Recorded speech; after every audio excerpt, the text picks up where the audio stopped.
प्रभूचा गौरव असो आत्ता आणि सदा सर्वदा. आत्ता आणि सदा सर्वदा प्रभूचा गौरव असो. आज 22 जुलै ख्रिस्त सभा संत मरिया मग्दलिया हिचा सण साजरा करत आहे. पूर्वी तिची स्मृती साजरी केली जायची, परंतु आता तिचा सण साजरा केला जात आहे. कारण मरिया मग्दलिया हिचं प्रभू येशू ख्रिस्ताच्या सुवार्ता प्रसार कार्यातील स्थान अत्यंत महत्त्वाचं आहे. आणि शुभवर्तमानामध्ये तिच्या जीवनातील एकूण 7 महत्त्वाचे टप्पे आपल्यासमोर सादर करण्यात आलेले आहेत. पहिला टप्पा आहे की ती परमेश्वराने सगळ्या प्रकारच्या प्रवृत्तीपासून, विकारांपासून मुक्त करण्यात आलेली होती. परंतु जरी तिने आरोग्यदानाचा, हिलिंगचा अनुभव घेतलेला असला तरी तिचं पूर्ण परिवर्तन झालं होतं असं आपल्याला सांगता येणार नाही. हे कशावरून सांगायचं तर अगदी सुरुवातीलाच शुभवर्तमानामध्ये सांगण्यात आलेलं आहे. आठवड्याच्या पहिल्या दिवशी पहाटेस अंधारातच मरिया मग्दलिया कबरेजवळ आली.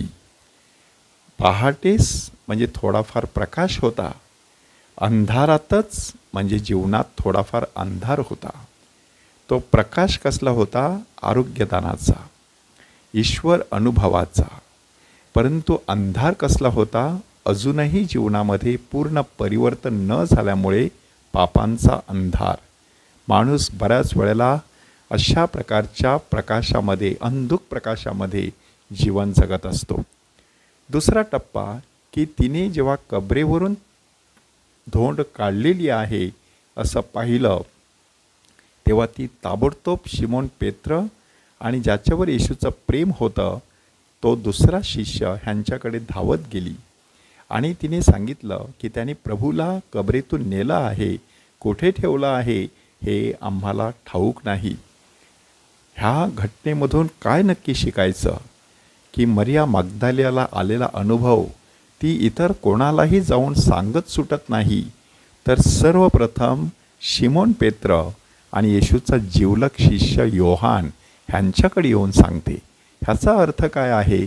शिमोन पेत्र हे अधिकाराचं प्रतीक आहे. आपल्याला परमेश्वराचा कितीही अनुभव आला तरी ती सुवार्ता सांगत असताना, विशेष करून एखादा चमत्कार घडला तर त्याची शहानिशी करण्यासाठी धार्मिक अधिकारांकडे येणं गरजेचं आहे. त्यामध्ये खऱ्या अर्थाने आध्यात्मिक जीवनातील आज्ञाधारकपणा हा अधोरेखित करण्यात आलेला आहे. तिसऱ्या टप्प्यामध्ये मरिया पुन्हा एकदा जेव्हा कबरेजवळ येते त्यावेळेला तिला 2 देवदूत त्या ठिकाणी दिसतात. हे प्रतीक कसलं आहे? आध्यात्मिक जीवनाचं, की माणसाचं हृदय जेव्हा शुद्ध असतं तेव्हा त्याला परमेश्वराचं दर्शन घडत असतं. नंतर तिला साक्षात प्रभू येशू ख्रिस्ताचं दर्शन घडणार आहे, त्याची जणू काही ही पूर्वतयारी होती. चौथ्या टप्प्यामध्ये प्रभू येशू ख्रिस्ताशी झालेलं तिचं संभाषण, की ज्या संभाषणामुळे ती 2 टप्प्यातून गेली. पहिला टप्पा ही एक शारीरिक दृष्टी, दुसरा टप्पा आध्यात्मिक दृष्टी. शारीरिक दृष्टीने तिने येशूकडे पाहिलं तेव्हा तिला वाटलं की हा माळी आहे. परंतु आध्यात्मिकदृष्ट्या जेव्हा प्रभू येशू ख्रिस्ताने तिला मरिया अशी हाक मारली तेव्हा तिने ताबडतोब रब्बुनी असा प्रतिसाद दिला.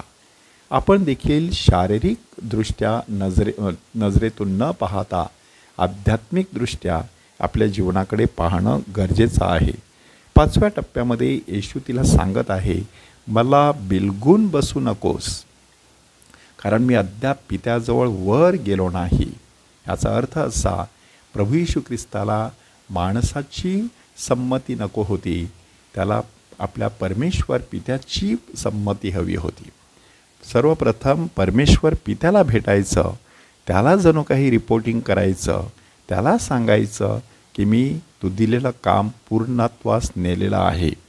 आपण देखील एखादं काम पूर्णत्वास झाल्यानंतर सर्वप्रथम परमेश्वराकडे गेलं पाहिजे, त्याचे आभार मानले पाहिजेत आणि मग इतरांना त्याविषयी सांगितलं पाहिजे. आणि मग येशू तिला एक प्रेषित कार्य देतो, जो माझा पिता आणि तुमचा पिता, माझा देव आणि तुमचा देव, त्याच्याकडे मी वर जात आहे असं माझ्या बांधवांना सांग. येशू आपल्या प्रेषितांना बंधू म्हणतो, कारण क्रुसावरील सांडलेल्या रक्ताद्वारे त्याने आपल्या शिष्यांबरोबर एक रक्ताचं नातं प्रस्थापित केलं होतं. मरिया मग्दलिया ह्या ठिकाणी प्रेषितांची प्रेषिता बनते. ती जाऊन 7व्या टप्प्यामध्ये आपण प्रभूला पाहिल्याचे इतर शिष्यांना कळवते. प्रभू येशू ख्रिस्त जेव्हा म्हणतो, जो माझा पिता आणि तुमचा पिता, माझा देव आणि तुमचा देव, त्यावेळेला एक महत्त्वाचा फरक करतो. प्रभू येशू ख्रिस्ताचं परमेश्वर पित्याशी असलेलं नातं आणि आपलं परमेश्वर पित्याशी असलेलं नातं ह्याच्यामध्ये फरक आहे. आणि आपल्याला प्रभू येशू ख्रिस्ताचं नातं जे परमेश्वराबरोबर होतं तसं प्रस्थापित करण्यासाठी पाचारण करण्यात आलेलं आहे. आज संत मरिया मग्दलिया हिचा सण साजरा केला जात असताना तिच्याप्रमाणे आपण देखील प्रेषितांचे प्रेषित बनावेत अशी कृपा परमेश्वराकडे मागूया. प्रभूचा गौरव असो आत्ता आणि सदा सर्वदा. आत्ता आणि सदा सर्वदा प्रभूचा गौरव असो.